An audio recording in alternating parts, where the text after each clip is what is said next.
Assalamualaikum Bang Dullah pagi hari ini. Assalamualaikum warahmatullahi wabarakatuh. Alhamdulillah, bagaimana pagi-pagi sehat Bang Dullah? Sudah sarapan pagi Bang? Iya. Terima kasih. Bang Dullah, ini banyak cerita ini di negeri kita ini, ada cerita tentang kitab undang-undang hukum pidana yang rancangannya sudah bertahun-tahun ini. Supaya tidak malu ini katanya lagi dikoreksi huruf kata sebagaimana yang terjadi Omnibus Law. Tapi bulan Juli ini kan hanya beberapa hari lagi akan diketok palu. Publik belum tahu. Padahal banyak cerita yang akan menyangkut kehidupan masyarakat pagi ini di bangsa ini. Apa yang Bang Dullah ingin sorot dari cerita RKUHP ini yang nampaknya diam-diam tapi selesai kah? Dan juga cerita lain tentang genderang Pilpres yang ramai kali sekarang ini. Juga Komnas HAM Bang Dullah yang nampaknya 27 orang lolos dalam seleksi yang baru-baru saja dilakukan baru-baru lalu. Silakan Bang Dullah ceritanya Bang. Iya, yang pertama soal RUU KUHP. RUU KUHP ini masih zaman Orde Baru sudah disiapkan. Kenapa sampai puluhan tahun? Karena dia merupakan rumah dari sistem hukum di Indonesia. Yang pertama harus kita tahu bahwa sistem hukum Indonesia itu berasal dari 3 sumber. Yang pertama hukum adat, yang kedua hukum Islam, dan ketiga hukum Hindia Belanda. Nah, hukum Hindia Belanda itu pernah dijajah oleh Prancis. Sehingga KUHP kita yang dari Belanda itu dari Prancis. Tapi di Prancis itu pernah Islam berkuasa di Prancis, sampai di Prancis Selatan. Sehingga dalam KUHP yang warisan dari Belanda itu banyak mengandung konsep-konsep Islam seperti itu. Kecuali beberapa pasal yang bertentangan dengan Islam. Misalnya soal perzinahan. Dalam perzinahan KUHP yang lama itu disebutkan, yang disebut dengan perzinahan itu adalah seorang suami dengan perempuan lain atau seorang istri dengan laki-laki lain. Itu perzinahan. Tapi kalau misalnya bukan suami, bukan istri, orang lain, kemudian laki-laki dan perempuan suka sama suka, itu tidak dianggap sebagai perzinahan. Itu pasal yang sangat bertentangan dengan Islam. Tapi yang hari ini yang kita dengar bocoran di medsos dan beberapa kawan-kawan di DPR itu lebih parah dari warisan Belanda itu. Karena dianggap bahwa kemudian LGBT, sesama lelaki sama perempuan, lesbian dan seterusnya, itu tidak apa-apa asal prinsipnya suka sama suka. Dan dahsyatnya ini sekarang di Indonesia itu perusahaan-perusahaan besar itu sudah memerintahkan anak buahnya, karyawan, untuk kemudian mengkampanyekan LGBT dengan misalnya simbol-simbol tertentu, warna-warna tertentu seperti warna orange apa segala macam. Sementara di Eropa, seorang pemain bola yang keturunan Afrika, dia Islam, untuk pakai baju kesebelasannya dengan warna orange itu dia tidak mau, karena itu dianggap itu adalah simbol dari LGBT. Dan ini bahaya sekali dari RKUHP itu, di mana kalau LGBT itu diakomodasi, dan kemudian kita tahu dalam surat Al-Qamar, Allah mengisahkan bagaimana Allah menghancurkan kaum Ad, kaum Samud, kaum Nabi Nuh dan seterusnya, itu karena kemaksiatan yang mereka lakukan. Nah, salah satunya adalah soal LGBT itu. Nah, sehingga begini, ini berbahaya sekali buat Indonesia. Yang kedua yang berbahaya dari RKUHP ini adalah bahwa kalau unjuk rasa itu harus izin. Kalau tidak izin itu pidana. Nah, sekarang sebelum ini adalah tidak izin, tapi memberitahu. Nah, sekarang harus izin. Kalau tidak izin, pidana. Ini berbahaya sekali. Ini kita mundur dari zaman Sriwijaya zaman Majapahit, zaman Mataram dan seterusnya. Kenapa? Pada zaman raja-raja dulu, mulai Sriwijaya, Majapahit, Mataram, Demak dan seterusnya, kalau rakyat itu tidak setuju dengan raja, rakyat tidak setuju dengan sultan, mereka datang ke pekarangan istana di lapangan, mereka duduk saja. Duduk saja, tidak buat apa-apa, cuma duduk saja, itu raja udah tahu, sultan tahu bahwa ini protes. Nah, sekarang kita membuat satu ketentuan dalam KUHP bahwa kalau unjuk rasa, demonstrasi harus izin. Kalau tidak izin itu pidana, jadi orang ditangkap dan seterusnya. Ini kan kita mundur ke belakang berapa puluh tahun, bahkan ratusan tahun seperti itu. Yang ketiga berbahaya daripada RUU KUHP ini adalah bahwa menghina pejabat itu pidana, atau mengkritik pejabat itu pidana. Sebelumnya itu cuma presiden, Sementara sekarang ini bukan hanya presiden atau presiden, pejabat apakah mulai dari tingkat presiden sampai tingkat desa, kan itu juga pejabat desa seperti itu. Kalau dikritik atau dihina, itu kemudian pidana. Bagaimana bisa terjadi seperti itu dalam satu masyarakat yang modern, lantas kemudian mengkritik seorang pejabat, lantas kemudian itu dianggap sebagai pidana. Di Jepang, menteri beberapa tahun lalu, baik Perdana Menteri, tapi yang terakhir itu adalah Menteri Keuangan dia hanya makan dengan uang pribadi, makan di restoran mahal.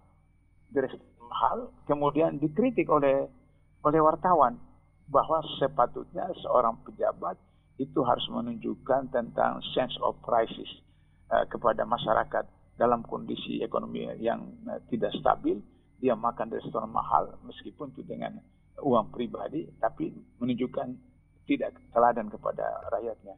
Dikritik oleh koran, dia mengundurkan diri dari menteri. Seperti itu.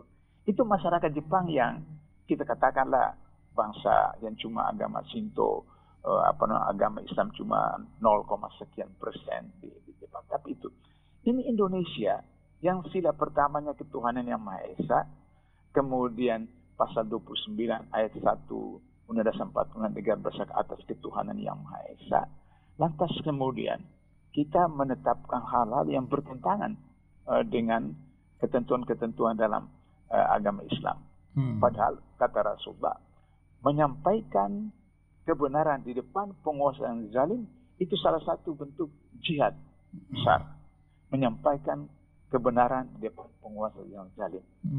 Sehingga dan begitu, maka kalau misalnya menghina atau mengkritik, kalau menghina memang tidak boleh dalam Islam, tapi mengkritik pejabat itu dipidana. Saya sering mengemukakan kisah Umar ibnu Khattab yang sedang pidato, lantas kemudian seorang pemuda mengeluarkan pedangnya, kemudian mengacungkan kepada Umar, wahai Umar, ini pedang akan meluruskan engkau jika kau keluar daripada Quran dan Sunnah. Umar langsung terima kasih atas peringatannya anak muda. Dia tidak suruh Densus tangkap dia dan sebagainya seperti itu. Dan ini berbahaya sekali RUU KUHP seperti itu. Lantas kemudian rencana undang-undang yang disiapkan sejak masih zaman Orde Baru kemudian tiba-tiba sekarang tanpa dipublikasikan, tanpa disiarkan, dikomunikasi, dilakukan diskusi publik, tiba-tiba mau disahkan dalam masa COVID-19, di mana kemudian nanti Ketua DPR, kemudian Ketua Kepala dengan tinggal buat tekan unmute sehingga orang tidak bisa protes. Padahal undang-undang Cipta Kerja sudah menimbulkan dampak negatif yang luar biasa di bidang ekonomi, pembangunan dan seterusnya. Nah sekarang RUU KUHP tentang sistem hukum yang luar biasa. Ini berbahaya sekali. Oke, masalah yang kedua soal Komnas HAM yang 27. Kemudian sudah 27 orang yang kemudian mereka punya track record yang kurang jelas, kurang tepat dan seterusnya. Ini berbahaya sekali karena sekarang ini dari Orde Baru reformasi sekarang itu ada sekitar 20 kasus pelanggaran HAM di Indonesia yang itu tidak bisa ditangani dengan baik atau tidak dilaksanakan oleh Kejaksaan Agung. Salah satunya karena persoalan bagaimana yang disampaikan oleh Komnas HAM itu tidak diterima dengan baik oleh pemerintah. Sehingga dengan begitu, kalau nanti orang-orang yang menjadi komisioner Komnas HAM itu orang-orang yang tidak berintegritas, tidak profesional, tambah lebih parah lagi seperti itu. Jadi oleh karena itu maka seharusnya itu mendapat catatan serius dari masyarakat, mendapat catatan serius dari Komisi 3, sehingga demikian kalau Komnas HAM itu, kalau HAM menurut Islam dengan HAM menurut Barat kan berbeda. Kalau HAM menurut Islam itu adalah perimbangan hak dan kewajiban. Kita di dalam sholat atau sehari kita baca iyyaka na'budu wa iyyaka nasta'in. Kepadamu kami menyembah dan kepadamu kami minta pertolongan. Artinya dalam Islam itu melaksanakan kewajiban ibadah, sholat dulu, saum dan seterusnya. Baru sudah itu kita minta hak kita dari Allah, dan Allah punya kewajiban untuk memenuhi hak kita. Jadi ada perimbangan antara hak dan kewajiban. Saya selalu memberikan contoh itu. Kalau saya di radio, beli TV dengan uang saya sendiri, nanti kemudian malam hari jam 12, jam 1 malam saya nyalain, tapi kemudian tetangga saya itu sudah tidur, maka terjadilah hak dan kewajiban. Hak saya untuk menikmati radio saya, hak saya menikmati TV saya, tapi kewajiban saya untuk menghormati hak tetangga saya yang dia tidak terganggu karena tidurnya. Jadi itu antara hak dan kewajiban itu adalah satu keping mata uang yang terdiri dari dua sisi yang tidak bisa dipisahkan. Nah, HAM Barat itu kan tidak HAM Barat itu asal mau dia yang kalau dia kemudian tidak melanggar. Contoh misalnya kita dari katakanlah dari Kuala Lumpur ke Singapura naik bis misalnya, terus kemudian sudah sampai di halte terakhir atau di terminal terakhir. Nah, teman yang duduk atau tetangga atau penumpang di sebelah kita itu kita sudah turun, dia masih tertidur, terus kita bangunkan dia, mas, pakcik sudah sampai. Dia terkejut, terkejut tuh. Nah, kita bisa dipidana, kita bisa laporan ke pentu karena mengagetkan dia serangan jantung dan seterusnya. Atau misalnya di Eropa ada orang mau masuk kereta api mau bunuh diri, terus kita selamatkan dia, tarik dia. Kita bisa dipidana karena kita melanggar hak dia mau bunuh diri, kita mengganggu dia melaksanakan hak asasnya untuk bunuh diri. Nah, itu kan berbeda sekali dengan Islam. Oleh karena itu maka saya berharap bahwa Komnas HAM melaksanakan hak-hak asasi manusia, tapi berdasarkan Pancasila Undang-Undang 45, yaitu Tuhan Yang Maha Esa.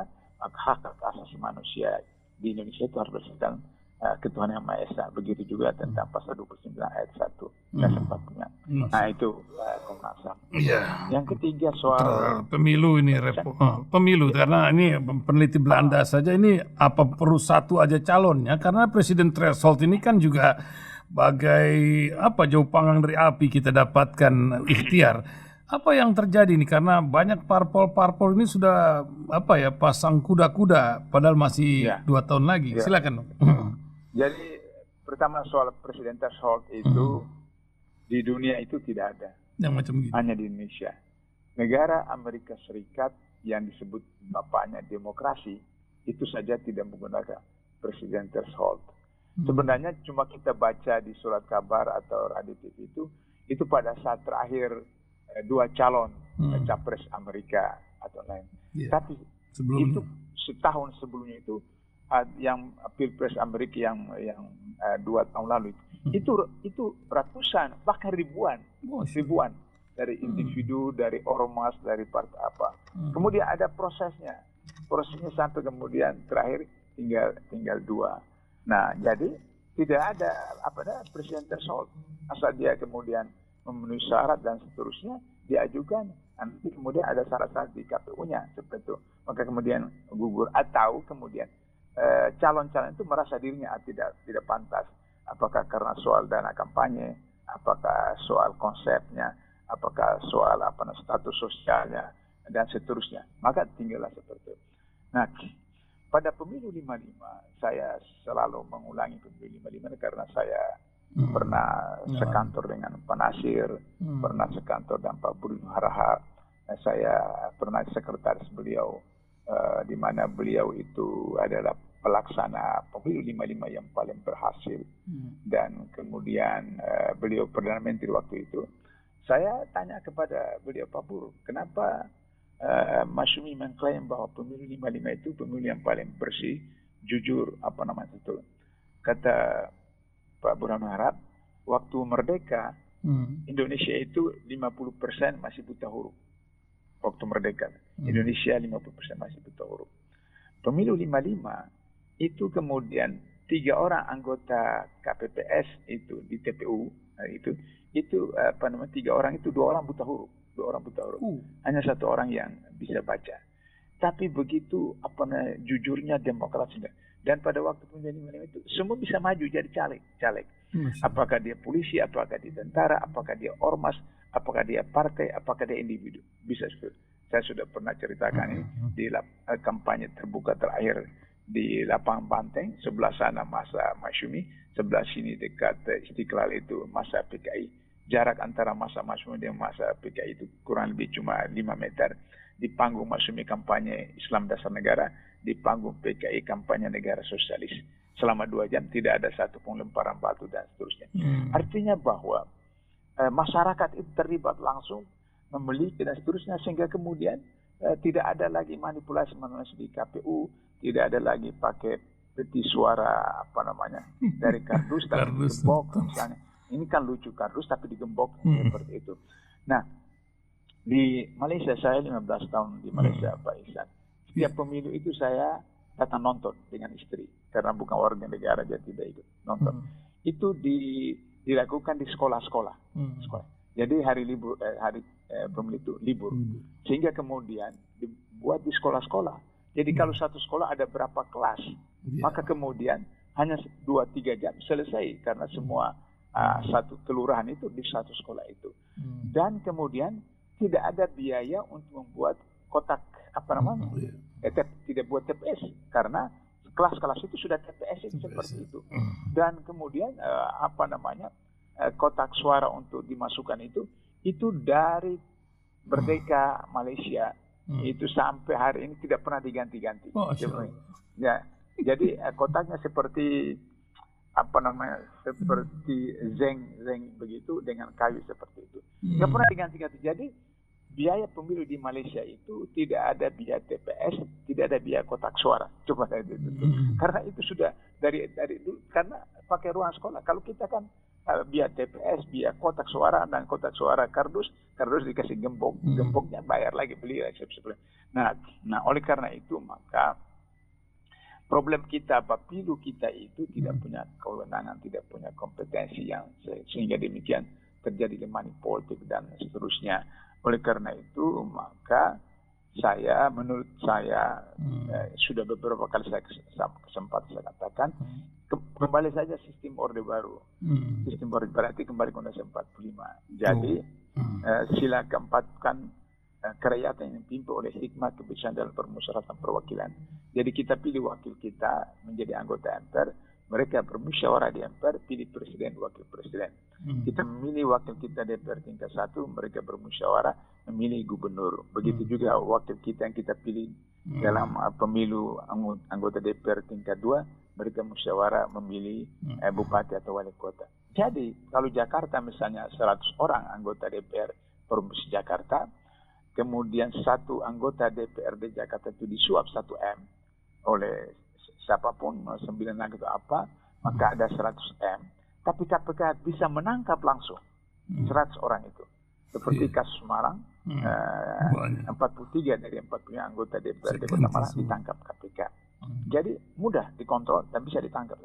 Kalau seperti sekarang, pilkada dan seterusnya, ya, ratusan ribu orang bahkan jutaan, bagaimana KPK mau tangkap sebelum?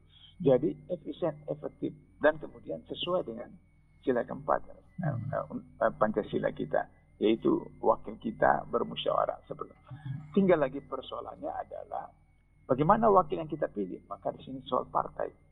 Partai ketika merekrut anggota, betul-betul kalau partai Islam misalnya, dia merekrut anggotanya itu sholatnya tidak pernah ditinggalkan, kemudian saumnya tidak pernah tinggalkan, zakat dikeluarkan kalau mempunyai zakat fitrah minimal. Sehingga orang-orang yang jadi anggota DPR atau DPRD dari partai-partai Islam itu adalah orang-orang yang berintegritas, yang profesional, yang kalau dalam hadis itu mereka adalah sidik, amanat, tablik, fatona. maka tidak mungkin anggota-anggota DPRD seperti ini menerima suap atau melakukan kebijakan-kebijakan pertentangan dengan kebenaran, karena mereka adalah wakil-wakil dari umat Islam atau umat agama tertentu yang melaksanakan ajaran agamanya.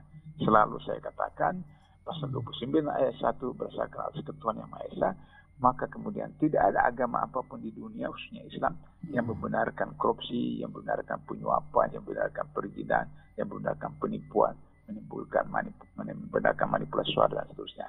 Maka dengan begitu tidak lagi terjadi seperti sekarang, misalnya oligarki. Menguasai oligarki itu adalah kekuasaan yang dipegang oleh sekelompok kecil orang, karena sukunya, karena keturunannya, karena kekayaan dan seterusnya. Sekarang ini misalnya LBP itu mempunyai jabatan 27 jabatan kabinet sekarang itu. Bayangkan 27 itu, wah luar biasa seperti itu oligarki seperti itu. Nah, sehingga dengan begitu maka kalau misalnya kembali kepada rakyat, kemudian partai-partai merebut orang yang punya kualifikasi sidik amanat tabligh fatana, tidak mungkin, dan sejarah mencatat Malibu Asis misalnya cuma 2 tahun 8 bulan. Maka kemudian tidak ada orang miskin, tidak ada orang yang terzalimi, orang sejahtera dan seterusnya. Kita sudah 77 tahun tapi masih seperti begini. Jadi kesimpulannya bahwa kembali ke undang-undang 45 yang asli, kemudian partai politik harus mengoreksi dirinya, sehingga kemudian tidak lagi terjadi seperti sekarang dengan oligarki. Kan kita lihat ada tiga ketua partai mengajukan 3 periode, seperti itu PAN, kemudian PKB dengan Golkar. Nah, 3 orang ini selalu saya istilahkan mereka ini statusnya rawat jalan di KPK. Jadi kalau rawat jalan di KPK, kalau mereka tidak macam-macam rawat nginap seperti itu. Nah, jadi ya terpaksa mereka itu. Atau berapa ratus kepala desa yang kumpul di Stora itu mengusulkan 3 periode. Mereka ini juga rawat jalan di kepolisian karena dana 1M. Dana desa itu mereka tidak bisa bertanggung jawab, maka kemudian diperas, ditekan seperti itu. Nah, ini sangat berbahaya. Saya kira itu bisa. Ya, ada waktunya untuk ngajar. Ya. Betul. Terima kasih Bang Dullah, pagi hari ini membuat pencerahan yang luar biasa buat kita semua. Semoga selalu bermanfaat hidup dan radio kita ini selalu bermanfaat untuk pendengar. Assalamualaikum Bang Dullah. Waalaikumsalam warahmatullahi wabarakatuh.